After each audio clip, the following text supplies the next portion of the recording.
Jurnal Karantina hari ke-9 di Jepang by Anissa Potter. 9. 9 bener kan? 9. Sudah setengah jalan karantina and I'm doing well, I guess. Baru banget tadi turun ke bawah sekalian ngisi air. Tadi ngecek suhu karena termogannya ada di resepsionis. Dan tiba-tiba suhunya turun jadi 35,5 derajat. Rata-rata kan 36 nih udah beberapa hari terakhir, tapi sekarang tadi barusan 35,5 gitu. Entah itu ada apa yang terjadi, tapi sepertinya nggak apa-apa, oke gitu ya. Jadi nggak nggak kenapa-napa. Well, anaknya ngomong apa ya? Jurnal hari ke-9. Lama-lama kehabisan konten. Oke. Jadi hari ini tuh niatnya mau take a walk buat cari panas lah ya, cari matahari itu. Jadi tadi tuh pagi bangun, tiba-tiba pas buka jendela tuh putih semua. Ternyata lagi berkabut. Pas cek suhu di mana? Pas cek suhu di HP itu 14 kalau nggak salah, 14 derajat gitu. Jadi ternyata hari ini kayak cuacanya kurang bagus gitu. Bahkan kayak ada warningnya gitu. Kayak mungkin entah mau ada badai atau apa gitu ya. Jadi akhirnya nggak jadi karena lagi berkabut gitu. Dan hari ini I think I did like a small achievement. Hari ini bisa bangun 1,5 jam lebih awal dari waktu biasa bangun selama beberapa hari terakhir. Jadi it's not that early, tapi I think it's a good progress. Bisa bangun tidur lebih awal gitu. Dan kuncinya adalah ya sebenarnya salah satunya ya tidur lebih awal sih. Jadi kemarin juga mencoba merem lebih awal meski kayak ternyata saya tuh perlu, nggak bisa, belakangan ini tuh nggak bisa langsung sleep right away gitu loh, harus ada stimulusnya gitu, apakah dengerin podcast atau apalah pokoknya yang bikin jadi capek gitu loh, jadi mau ngantuk gitu. Kemarin tuh kayak baru bener-bener bisa terlelap tuh ujung-ujungnya jam 11-an, padahal sebenarnya jam 10-an tuh udah ready to sleep gitu loh, udah siap gitu. Tapi then it's fine, mungkin perlahan lah bisa lebih disiplin gitu loh buat istirahat dan tentunya bisa bangun lebih pagi biar lebih segar. Dan yang menarik adalah hari ini juga jadi dengan bangun lebih awal jadi bisa apa ya, get all things done gitu. Memang saya sendiri nggak bikin target ambisius ya setiap hari harus gimana gitu loh, tapi at least pokoknya satu dua kerjaan atau satu dua hal yang ingin dilakukan hari itu tuh selesai gitu loh. Dan hari ini yang ngelis ada tadi itu ada 2 apa 3? 3 sih, 3 list kayak kerjaan lah gitu yang mau diberesin. Dan semuanya beres gitu. Dan akhirnya gak harus mikir-mikir ngerjain di jam segini gitu loh. Jadi kadang saya punya kebiasaan tuh, kayak nggak tahu Pak, mungkin karena ya paginya lemes apa, agak ngalor ngidul gitu, pagi terus siang juga kayak masih suka nggak jelas, mulai terus ujung-ujungnya baru kayak benar-benar mulai kerja tune in tuh di malam, dan ujung-ujungnya kan jadi apa ya, kerjaan malam-malam tuh jadi telat tidur kan, jadi kayak masih posisi on apa otak tuh masih posisi mode kerja gitu, tapi padahal tuh udah jamnya mungkin harusnya lebih baik istirahat gitu kan. Dan hari ini nggak seperti itu gitu loh. Jadi tadi ngeberesin mulai ngerjain beberapa hal dari pagi lah, dari habis sarapan gitu sampai sorean gitu, dan beres. Dan jadi kayak habis setelah jam 7 malam tuh udah agak lebih santai, meski sebenarnya bisa aja sih diisi sama kerjaan lain lagi ya, maksudnya nambah lagi, tapi I think it's okay. Apa namanya, nggak harus terburu-buru lah untuk semuanya gitu loh. Yang penting apa ya, saya tuh ngerasa kayak di stimulus aja gitu. Jadi apa sih, pindah-pindah gitu loh. Dan itu ternyata menyenangkan gitu. Dan tentunya ini udah hari ke-9, berarti masih ada berapa hari lagi? 6 hari lagi di sini, di hotel ini. Dan tentunya juga sebenarnya kerjaan ngantri juga ya. Kadang dipikir-pikir, kemarin kepikirannya, wah bakal agak nganggur, ternyata enggak. Ternyata enggak. Ini. Well, today I submit um, my research plan, but it's still a draft. And I send it to my sensei and haven't get any reply from them. Of course, I sent it this morning, so I cannot expect to get the feedback on the same day because they're, I think, freaking busy. So yeah, mungkin aku nunggu, waiting for their reply. Karena research plan-nya harus disubmit sebelum akhir bulan ini. Pokoknya deadline-nya akhir bulan ini. Terus apa lagi ya? Well, hari ini kind of boring sih, karena nggak ada. Oh iya, yang menarik adalah pagi ini orang-orang dapur di restoran di pokoknya pas sarapan tadi itu ternyata sekarang mereka sudah punya 2 jenis lauk gitu. Jadi biasanya kan mereka cuma serving lauk yang udah campur, itu yang pernah saya ceritain di jurnal sebelumnya. Artinya semua jenis daging, lauk pauk tuh disatuin di satu pack mika gitu, plastik mika.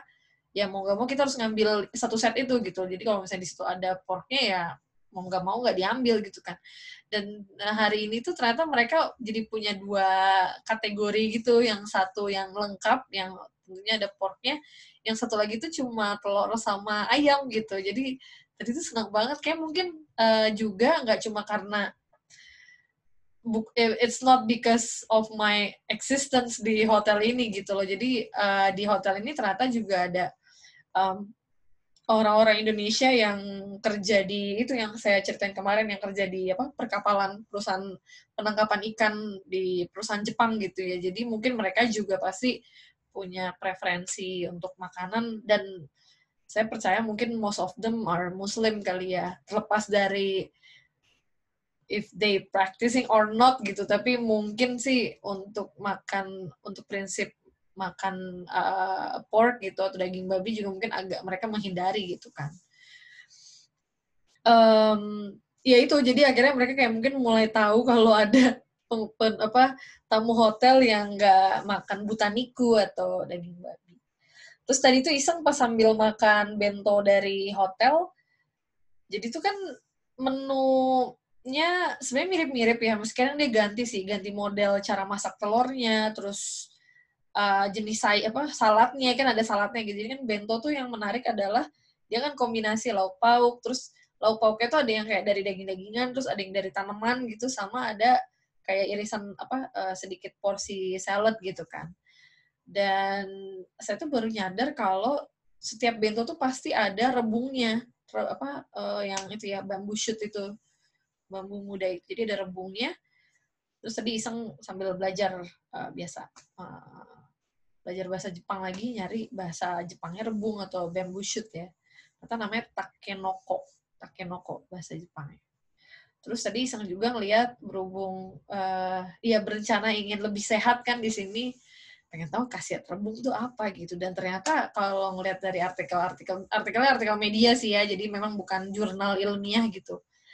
Jadi pemaparannya yang cukup inilah gitu, khasiat-khasiat yang umum kita cukup familiar gitu, yang bisa menekan kolesterol, bisa ngurangi istilahnya nyeri haid saat menstruasi gitu. Itu juga kalau emang itu benar ya, menarik juga gitu loh untuk artinya mengkonsumsi rebung dengan tujuan, karena saya kalau dapat kan selalu udah kayak ini deh udah gak keruan gitu. Ya gitu, jadi tadi seperti saya ngelihat kaset-kaset rebung, dan sepertinya ya which is why Japanese dietary are pretty healthy. And tadi juga akhirnya jadi biasalah kalau lagi sambil makan, sambil buka laptop, browsing gitu ya. Ceritanya anak PhD harus curiosity-nya harus tinggi gitu kan. Jadi bawaannya pengen nelusurin gitu kan. Iya, mungkin juga udah banyak yang tahu ya, Jepang tuh salah satu top 10 negara yang cukup sehat di dunia gitu loh. Biasanya yang merajai peringkat 10 besar ini itu negara-negara Eropa Utara terutama yang kayak Iceland, terus Sweden, Norway gitu. Dan dari European countries tuh Jepang tuh di tengah gitu loh. Saya lupa dia ranking 3 apa ranking 4 gitu. Tapi I'm not surprised by this fact. Kalau maksudnya hanya dengan berada di sini hanya cuma berapa hari terus ngelihat menu makanan, terus ngelihat apa yang dijual di 7-Eleven, di Lawson gitu. Dan they serve everything fresh gitu. Jadi kayak tadi tuh ternyata pagi ini juga akhirnya ada roti gitu. Biasanya nggak ada sampai seminggu kemarin tuh nggak pernah ada roti, dan ternyata dikasih roti kayak roti tawar gitu, di pack-pack gitu. Dan ternyata pas cek kadaluarsanya hari ini, jadi artinya emang cuma buat dikonsum hari itu juga gitu. Terus juga kalau belanja di 7-Eleven juga kayak makanan-makanannya juga nggak ada yang ibaratnya nggak ada yang lama gitu, maksudnya paling selama-lamanya juga seminggu kali ya, seminggu 2 minggu gitu. Ini juga tadi sebelumnya sempat beli onsen egg udah berapa hari lalu, belum sempat kemakan-makan gitu, pas cek di tanggal ininya, hari ini gitu, tanggal 23, jadi akhirnya dimakan gitu biar. Jadi memang iya yang menarik itu, jadi orang Jepang ini banyak selalu makan yang fresh gitu loh. Mungkin kalau di compare Indonesia jauh lebih fresh dengan masa guna atau masa kadaluarsa yang lebih pendek gitu, jadi nggak lama-lama gitu. Dan itu kalau bisa saya tarik korelasinya, itu kenapa ibaratnya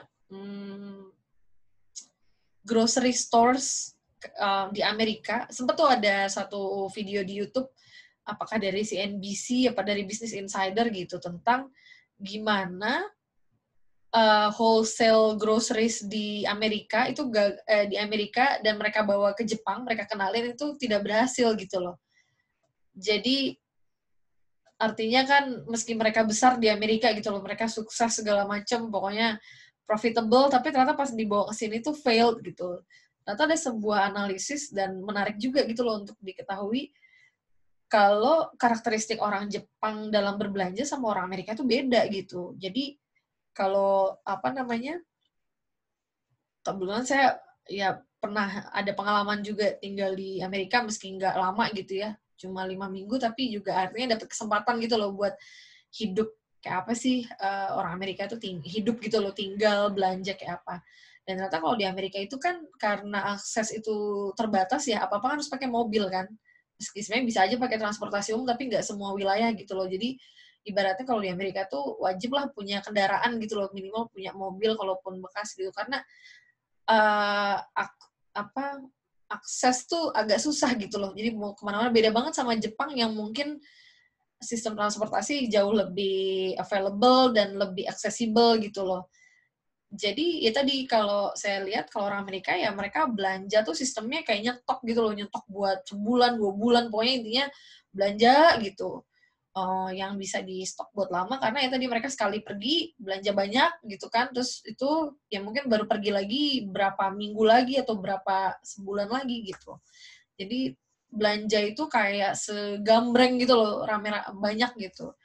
Tapi kalau di Jepang ini mereka nggak kayak gitu caranya gitu loh, mereka nggak yang kayak udah belanja banyak buat berapa. Nah mereka itu karena juga rumah-rumah mungkin kalau untuk kelompok menengah gitu ya, menengah bawah itu rumah kecil yang mana mereka nggak punya storage yang banyak, jadi ya mereka harus belinya tuh berkala dalam jangka yang pendek gitu. Dan juga ngelihat budaya mereka makan fresh, jadi ya mungkin sepertinya ya ini juga dari analis yang saya baca dari video itu, mungkin bisa jadi orang Jepang tuh belanja per 3 hari, per berapa hari gitu. Jadi mereka beli untuk tahu makan berapa hari, abis itu habis kan, terus beli lagi gitu loh. Jadi mereka make sure yang mereka beli tuh fresh gitu. Dan itu kenapa ketika si grocery store ini, si supermarket, saya lupa si merek supermarketnya apa yang dibawa ke sini dan kemudian failed gitu. Sebenarnya mungkin bukan failed ya, tapi ya tidak menjaring banyak customer, tidak sebesar di Amerika gitu ya. Karena karakteristik orang Jepang dalam belanja itu beda sama orang Amerika gitu loh. Dan mau nggak mau kayaknya kalau emang si supermarket ini mau mau menyesuaikan dengan kondisi di sini ya yang nggak tahu, mungkin harus nyediain barang yang fresh gitu, yang mungkin orang juga ke situ per berapa hari gitu. Jadi nggak yang kayak sistem nyetok makanan yang banyak gitu. Jadi itu menarik banget sih ngelihat ya tadi bagaimana ya culture itu juga membentuk preferensi kita dalam ya berbelanja, terus bentuk ini dan itu kenapa di Jepang ini kayak store, saya nggak tahu namanya apa istilahnya, kayak ibaratnya kalau kita punya warung kan, jadi warung-warung yang ibaratnya kalau kita beli sayur ya beli ke warung deket rumah aja gitu kan, sayur atau apalah yang sifatnya perintil-perintilan bahan-bahan masak atau bahan makanan gitu.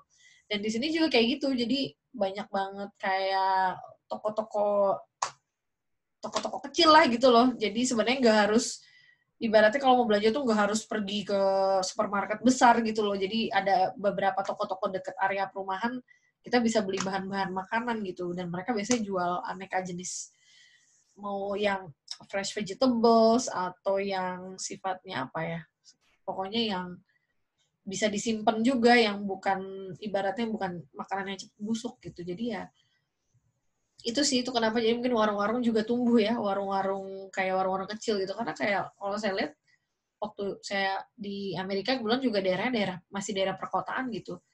Kayaknya agak jarang ya nemu toko-toko. Ada sih, tapi tetap hitungannya kayak menurut saya agak gede ya. Dan toko yang pernah saya datangin sih toko Asia ya, karena nyari daging halal dan nyari bumbu-bumbu gitu loh. Dan ya ada sih deket tempat saya tinggal, tapi tetap kesananya juga lumayan jauh gitu loh untuk jalan gitu. Ya kayak gitu sih mungkin untuk ya membahas soal pola makan, pola belanja gitu. Iya, well, dan apa? Udah jam 10 malam. Jadi ya itu hari ini sih banyakan di kamar, terus tadi niatnya mau ini nih sebenarnya sebelum recording ini janjian sama Devi sama Erik buat ngobrol-ngobrol, buat teleponan, tapi ternyata Eriknya berhalangan karena dia sibuk sekali. Akhirnya kita pending ke besok gitu. Jadi ya it's okay. Iya, lagi karantina gini kadang perlu juga gitu loh ngobrol-ngobrol gitu. Ya ngobrol ngalur ngidul aja, nggak perlu ngomong yang berat-berat gitu ya. Jadi gak, just make sure that we just had a good talk gitu ya. I think what we're talking that doesn't matter gitu untuk sekarang. Yes, apalagi ya? I think nothing's interesting so far. Dan besok moga-moga udah cuaca cerah. Kalau nggak prediksi sih kayaknya ini tidak ibaratnya tidak hujan, tidak kabut gitu ya. Jadi kayak cerah gitu ya, mudah-mudahan. Dan kalau misalnya cuaca cerah, rencananya besok pengen jalan cari keringat sambil ya lihat Narita kayak apa, meski memang Narita bukan wilayah yang menarik untuk dikelilingi gitu ya. Ibarat di sini tuh kan ibarat kayak area Soekarno-Hatta Cengkareng gitu loh. Jadi kayak ini kayak lagi jalan-jalan keliling Cengkareng gitu. Dan mungkin tahu sendiri ya di Cengkareng dipikir-pikir ada apa kan kalau mau jalan ya. Tapi ya well, it's a once in a lifetime experience. I don't think I'm not sure if I will do this quarantine in Narita again. So maybe I'm just I have to use my time well here.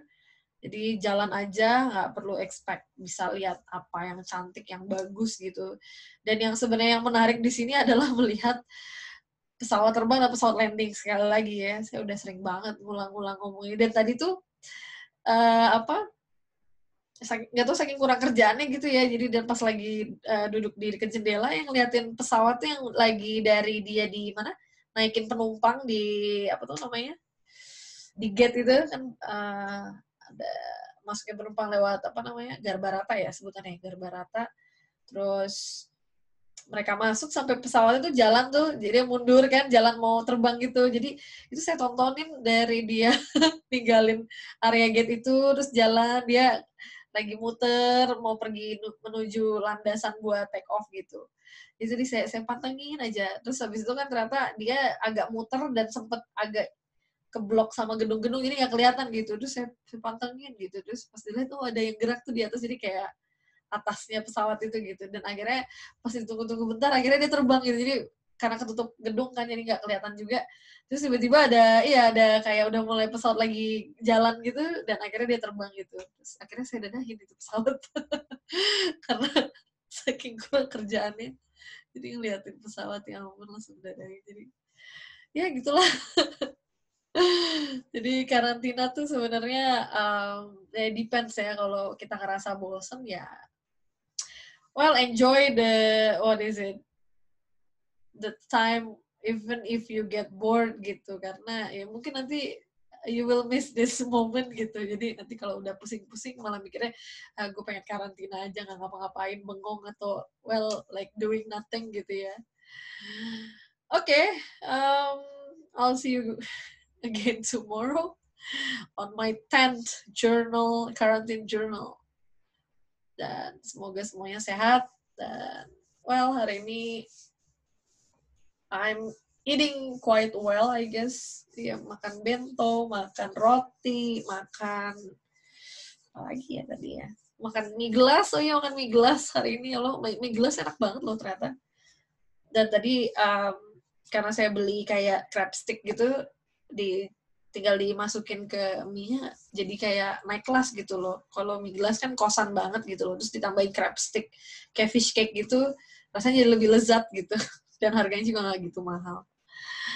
Oke, kalau gitu, I'll see you tomorrow. Bye.